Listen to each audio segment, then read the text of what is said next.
世界上最神秘嘅航空公司並唔係北韓高麗航空，美國有一間更加神秘嘅真拿航空 Janet Airlines。Janet 唔係官方名，只係嚟自佢嘅主要呼號，有傳代表 Just Another Non-Existent Terminal。佢採用類似已執笠嘅美國西部航空配色，外表同普通客機冇分別，但起飛冇耐就會關閉應答機，完全冇辦法喺航班追蹤網站上面見到，彷彿消失喺天空。一般航空公司都會有固定 call sign， 譬如英航 Speedbird、星宇 Starwalker， 但 Janet Airlines 會喺空中改 call sign。除咗 Janet， 仲會變成 Bunny 之類有趣嘅名，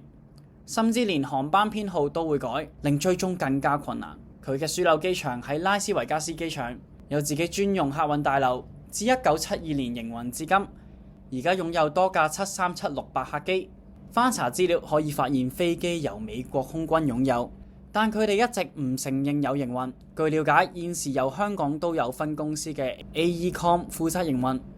因為佢哋公開招聘喺拉斯維加斯返工，需通過最高級別機密背景審查嘅737-68機師、空姐、空少。